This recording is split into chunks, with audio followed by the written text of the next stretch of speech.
अस्सलामुअलैकुम my YouTube family. Hope so आप सब खैरियत से होंगे और जहाँ होंगे खुश होंगे। आज की इस वीडियो में हम प्रोनाउन को मज़ीद डिस्कस करेंगे। पिछली वीडियो में हम डेफिनेशन को डिस्कस कर चुके हैं।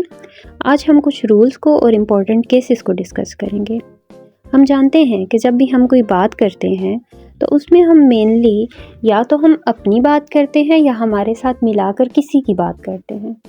और हम जिससे बात कर रहे होते हैं तो हम एक जो है ना इनके लिए प्रोनाउंस यूज़ करते हैं। इसके अलावा जब हम आपस में मिलके बात कर रहे होते हैं तो हम किसी तीसरे शख्स की बात कर रहे होते हैं। मेन हमारे पास प्रोनाउन है I, we, you, they, he, she, it. इसी वजह से जो फर्स्ट पर्सन है यानी मैं या मैं अपने साथ किसी और की बात कर रही हूँ तो हम आई एंड वी ये हमारे आते हैं फर्स्ट पर्सन नरेशन में। इसी तरह हम जब सामने वाले से बात कर रहे हैं या सामने वाले की बात कर रहे हैं तो वो हमारे पास होगा सेकंड पर्सन नरेशन। इसके अलावा हमारे पास आता है थर्ड पर्सन नरेशन। अगर इस चीज़ को देखा जाए थर्ड पर्सन नरेशन को तो इसमें हम जब किसी के बारे में बात कर रहे होते हैं यानी दे, ही, शी और इट ये हमारे आते हैं थर्ड पर्सन नरेशन में। अब ये चीज़ तो हमने समझ ली कि हमारे पास 3 नरेशंस हैं। मज़ीद हम इनके यूजेज को अगर देखें तो जब भी हम प्रोनाउंस को यूज़ करते हैं तो हमारे पास 3 केसेस बनते हैं, subjective case, objective case and possessive case. अब हम इनको बारी बारी डिटेल में डिस्कस करेंगे।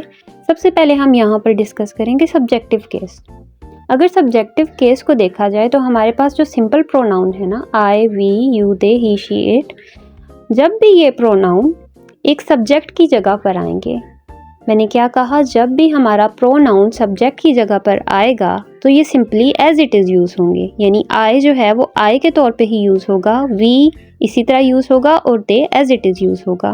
जैसे I eat rice, we played football, you write a letter. अब यहाँ पर एज इट इज़ हमने यूज़ किया है, लेकिन बाकी 2 केसेस इससे टोटली डिफरेंट हैं। अगर आपको कोई बात समझ नहीं आई तो आप कमेंट सेक्शन में पूछ सकते हैं। अब हम डिस्कस करते हैं ऑब्जेक्टिव केस को। ऑब्जेक्टिव केस हमारे पास तब बनता है जब हमारा प्रोनाउन एज एन ऑब्जेक्ट इस्तेमाल हो रहा हो। और यहाँ पर प्रोनाउन हम कैसे इस्तेमाल करेंगे, आई की जगह हमारा मी इस्तेमाल होगा, वी की जगह हमारा अस इस्तेमाल होगा, यू एज इट इज़ रहेगा यू, दे की जगह देम, ही की जगह हिम, शी की जगह हर और इट की जगह इट ही रहेगा। अब अगर हम इसकी एग्जाम्पल्स देखें तो हमारे पास एग्जाम्पल आपको स्क्रीन पे नज़र आ रही होंगी। लास्ट टाइम हमने जब एग्जाम्पल देखी थी तो ये था, जैसे अगर मैं सब्जेक्टिव केस की बात करूँ तो I write a letter. But यहाँ पर अगर हम देखें तो जब pronoun as an object use हुआ तो यहाँ पर आया the letter is written by me, the match is won by us, mangoes are like by you. अब यहाँ पर हम डिफरेंस देख सकते हैं कि जो ही हमारा प्रोनाउन एज एन ऑब्जेक्ट आया तो हमने मी, अस एंड यू का इस्तेमाल किया। यही हमारा सब्जेक्टिव एंड ऑब्जेक्टिव केस में मेन डिफरेंस है। इसी तरह ये हमेशा इस्तेमाल होंगे। लास्ट हमारे पास आता है पोजेसिव केस। पोजेसिव केस में आपको नेम से पता चल रहा होगा कि जब भी कोई ओनरशिप इस्तेमाल करेगा, जब भी कोई मलकियत शो करेगा तब ये इस्तेमाल होगा।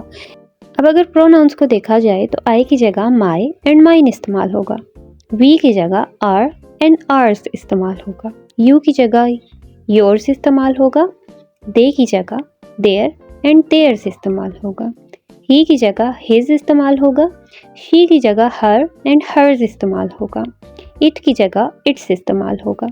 अब इसकी एग्जांपल देखते हैं। एग्जांपल देखने से पहले हम ये चीज़ दिमाग में रखेंगे कि हमने 2 केसेस डिस्कस की है, जैसे my and mine, our and ours. ठीक है, तो ये कैसे इस्तेमाल होंगे, जैसे दिस इज़ माई लेटर। मगर सेम सेंटेंस को हम दूसरे तरीके से अगर दिखाएं तो दिस लेटर इज़ माइन।